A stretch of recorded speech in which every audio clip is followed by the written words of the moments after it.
All right, so I'm going to walk you through how to use this workbook real quick just so you can get a general idea of what I was thinking through here. So this is my exact formula that I use that then I put together for the post, which you can actually click the this guy up here, and it'll take you to the post again in case you forgot what the link was. But this is exactly what I used to use this. I tried to make this as simple as possible. I know not everybody loves the math part, but it really does give you an exact way to figure out how much room you have to work with and how much space you can actually fill. So the first thing is to determine the amount of usable space you need for your gallery wall. And so all I did was I took my measuring tape and I measured across. This is my actual wall right here.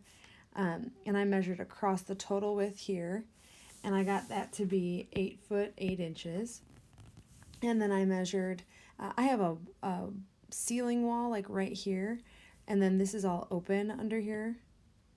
So I actually stopped my gallery wall at the top of the ceiling there. So I measured going this way, and that was 8 foot 11. So when I talk about total space, I'm talking about the height, 8 foot 11 inches, by the width, 8 foot 8 inches. Now I found it much easier to work within inches when I was trying to do all of this stuff. So that's the next step here. So the number of whole feet that you took, so that would be this guy. If you put him in here and then multiply by 12, so 8 times 12 would give you 96, and then account for the extra inches, so add 8, you would end up with 104 total inches. And this is just using what I actually did. So this is my actual wall. So your numbers will be different based on whatever your wall measures to be.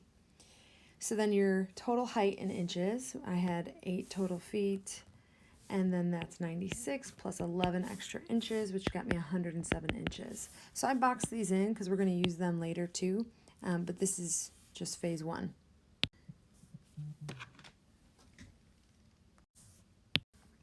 All right, so when you get to the second page, we're going to actually kind of give ourselves a visual here of what this looks like.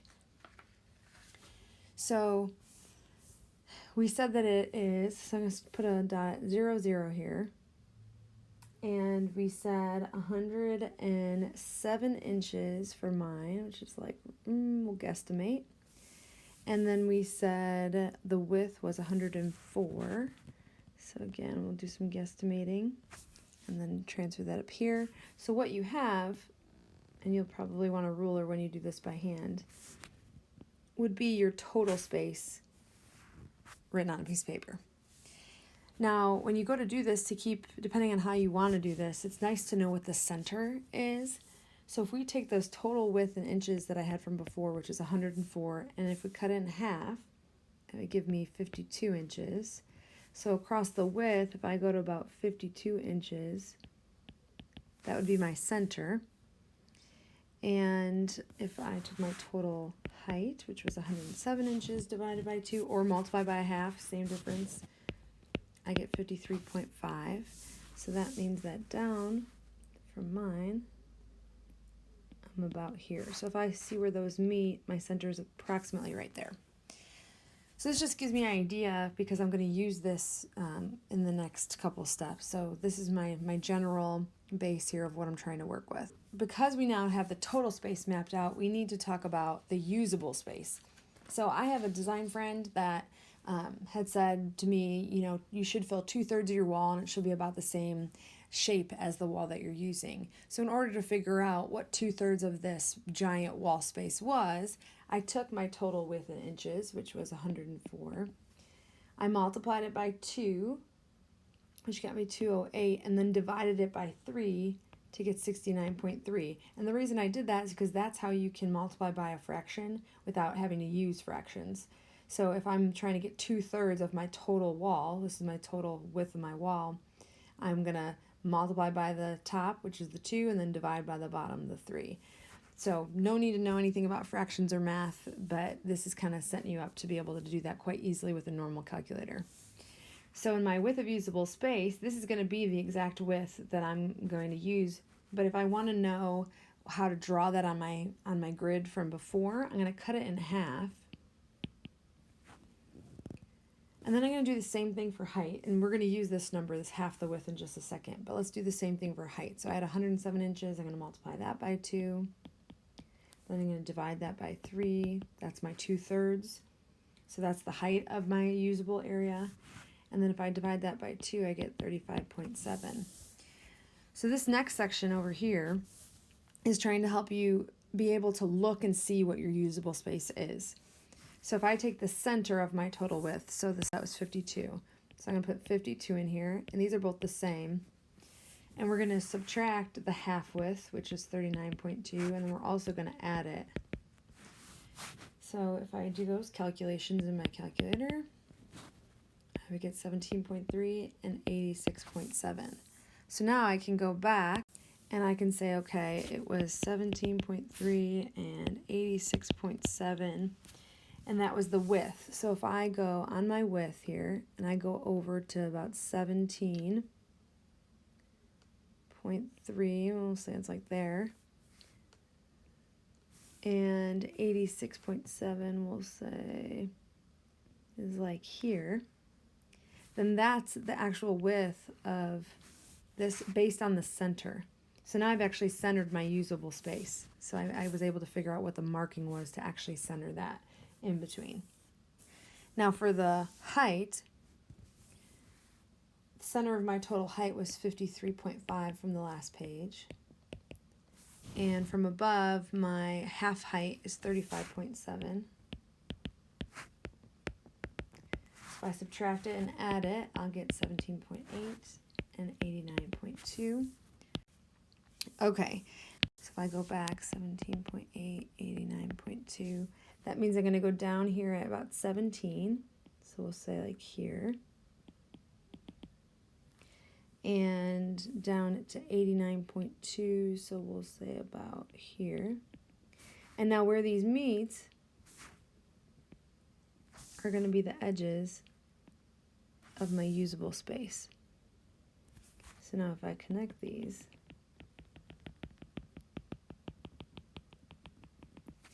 I'll have what I'm actually going to fill. So now this extra stuff on the outside here that's not within my dashed box is going to be blank wall. So in here, you kind of get an idea. Now I would actually mark these measurements, whatever they were, on your paper. So we should put 17.3 right here and 86.7, because this will be very helpful when you actually go to hang the gallery wall. So you'll want to know, wait a minute, how far down from the ceiling, because this is my ceiling. Okay, it was 17.8, so that's kind of the height I'm going to have. And, this was my, other ceiling, the secondary ceiling, because this is on a stairwell. So, how far up from that will be. So these measurements will be very helpful when you go to hang it too. So be sure to mark those. So that's all the math. So that's the scary part. And hopefully that wasn't as scary as you thought it was going to be. But again, you're going to use your numbers to go through all that stuff. But the next thing in the list is you're going to want to kind of just take an inventory of things that you want to include in your gallery wall. For me, I wanted to make sure I had my wedding photo. I wanted to make sure I had the song lyrics from our wedding. And I listed all the other things on the post of what I actually included, my favorite prayer and, a couple of family pictures. So you can list everything here. And that's just kind of like a brainstorm. And then in step 3, I want you to take some time maybe to go on Pinterest and kind of, now that you kind of know what you want to include, get an idea of what would look best. A few things I started with is I knew that I wanted this one frame in the middle. And so I was starting to play like, okay, I want some balance.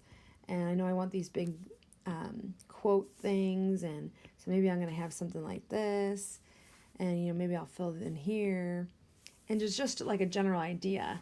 And then, the one I actually ended up going with was a big sign like this, something like that, something underneath. There was a middle that had these like this, and I kind of left more space to be played with. So the idea is you're just kind of getting a general layout that you think you might want to work with. Now, in this same section, it's important to you to think about, how do you want this to work? Or do you want everything in line, like this maybe? And here, things are a little more scattered on my idea number 2. So do you want it symmetrical? Do you want it asymmetrical so it's not at all, you know, the same on both sides, or do you just want it balanced to be kind of like a balanced idea? When you have one frame, you want the other one to kind of be balanced off. That's going to be the same type of frame. And then decide whether or not you're going to do black and white photos, colored photos, or if you want certain kinds of frames, if you want to mix and match your shapes, or if you want, you know, maybe some circular frames, or is it all going to be squares and rectangles? Are you going to have other items that are not squares and rectangles? So you can kind of circle anything that you feel here. I went with a balanced black and white, mix and match of shapes, and some frames with some eclectic items. So this was kind of the way I did it, but if you have other ideas, that's just kind of a general idea.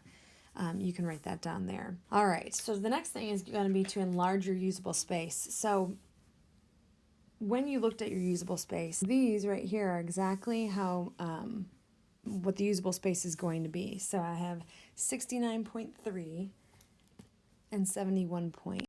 I'll make a mark at 0, 0 again. And then 69.3 was my width, so let's do the height first. 71.3. So now in this enlarged usable space, each one of these is 4 inches. So that would be 4 inches, that'd be 8 inches, and then 12 inches. So you're just getting a more accurate picture of your usable space, because what we're going to do next is kind of what you see off to the side here, this picture, and we're going to actually fill this in with whatever frame sizes you're going to come up with. So if we actually map the border, like the border line here, it would be 71.3, so that would be, let's say, right here. And then we said 69.3, so that's 4, 8, so like right here. And we'll go do the same thing up here. And if you want to do the outline in pen, you can, because that might, you know, when you go to, because this is going to be a lot of trial and error of the size of the frame, that maybe you'll want to, you know, erase over the top and be able to still keep these lines. So that might be a good option. But the idea here is that you're going through and you're saying, okay, I knew I wanted a focal point, and actually I'm going to make my center line again. So let's see, center. Okay, to figure out center of this, since we kind of took the usable space and made that 0, 0, so mine is 69, oops, that's this one, 69.3 inches, and this one is 71.3. So if I actually just cut these in half, so if I take 69.3 and either divide it by 2, or you can multiply it by 0.5, that would give me 34.7. So if I go 34, that'd be about here. And for 71.3, it'd be 35.7, so that's right about here. So it'd be helpful to mark my center of this, because I knew I wanted a focal point. So if you look over here, you can see, like, I've marked my focal point. This is what I actually did. And then I wanted this frame in the center. So I took the 31 inches by 24 inches, and I kind of split that between this. So 31, so that'd be like 15 and a half. So this was like 2, 4, so 6, so somewhere like here. So then I measure these, and I did it to scale, but this is my 31, you know, by 24 or whatever, you know, whatever yours is going to be, my focal point, and I started there. So then whatever I had here, I built off of that. Now, what I would do in this section before you actually start writing things is figure out the types of sizes that you can purchase. So I only had this one middle frame, but I knew I was going to order this and this and this from the same place on Etsy. It's called The Shed, and they only come in certain sizes. So I looked up, okay, 18 by 36 would be a good size, 48 by 12, but I had a list of these sizes off to the side, so I knew kind of what would fit here. And then I actually looked up Michael's, like, what's the standard size, 11 by 14, 16 by 20. I messed this one up. This must have been something I found from another place, but 10 by 8 is actually the standard size. So these ended up in my actual gallery wall being 10 by 8. But the idea here is you're kind of doing a little puzzle. You're trying to figure out exactly what's going to fit. So you have to use these. So like these 3 is a foot. So if I have, you know, let's see, one of mine was 18 inches. That would have been then part of a half. So that means that 18 inches by 36, so that'd be 3. So 3, 6, 9. One of mine was going to look like that. And that was 18 by 36. And it's important to kind of write what you have in here just so you know what you did. And then I did the same 18 by 36 over here. So it was 3.5 and went down. So this was another 18 by 36. So that's kind of how I worked mine. I knew I wanted these big ones like this, and then I kind of filled in the rest. The nice part is when you go to hang this, we're going to, map this for real on the floor, but you'll be able to see like how much out from each one do you want to have. Like mine was, I think, like 4.5 inches when I actually hung it. And so you'll kind of get an idea for how much room. Now, what I would recommend is making sure you leave space in between. And I would suggest at least 2 inches. So at some of these I did an inch, but when I actually went to hang it, I ended up making it 2 inches because it just looked better. It didn't look crowded. So account for the fact that, this is 4 inches, so 2 inches is half a box. And then if you want 3 inches, that's totally fine too, but kind of keep that in mind. So once you kind of get your whole space thing here, which is what you can see of mine, once you have your layout that you like, and if you didn't like it, you'd erase it, start again. And you'll notice mine's in color, but I did that after, your idea, your layout here, then your goals, because now you at least know what sizes you need and what kind of things to purchase. So this part was just questions when you are determining your dimensions to kind of look through. So like my notes section had 8 by 10, 11 by 14. I had the dimensions of standard frames. And then I had, the shed was 1 foot by 4 feet. They did 18 by 36. And there was a few others that I had written in here. And then the last couple of things here is I created a color plan. I wanted there to be some kind of color and some texture. So I knew that, my house is mostly navy. I wanted some navy incorporated. I wanted like a deep green because I wanted to give it some depth. I knew I wanted wood frames. I wanted to incorporate some white because my wall is not white, so that was going to be a little bit. I knew I want some black and white photos. So whatever you decide you want, you can list it here, whatever the colors, the textures, the things. And then I would go back to your picture, and I took some colored pencils, and I said, okay, I want the navy to be in the inside here. And, it would be nice to offset that navy with 2 other places. And then I knew I wanted some green, so I chose, okay, maybe these big frames that are the same would be good to have green. And then to offset that, maybe this would be good to be green. And, maybe I'll do some just wood frames for all of these. And what ended up happening is I ended up having a picture in the middle that I kept color. I just wanted one color photo. And there was some like purple tints. So I ended up making these flowers purple. And the goal here for your color is to get kind of triangles going. So if I look at the triangles on my green, and I'll change my color here. My green was here, here, and here. And my blue, not so much a triangle, but kind of. I mean, I guess you could have drawn it something like that. My wood was here, here, and back. My purple was here, here, and here. And then the white, this is actually white, so it went here, here, and here.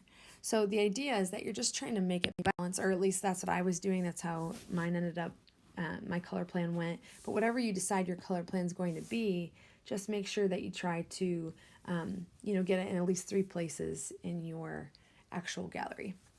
And then the very last thing is just to make a to-do list. I wrote everything. You can see mine on the post, what I was going to purchase, how many, what size. Did I have to paint certain things? Did I have to order certain things like the black and white prints, that kind of stuff? So that's space for you to do that all here. So I hope this was helpful. I want to make sure if you have any questions, don't hesitate to contact me. It's Kristen@myhomeyourhome.com, and you can find that on the website too. But I hope this is helpful for you and makes it so that you get it right the very first time. Talk soon.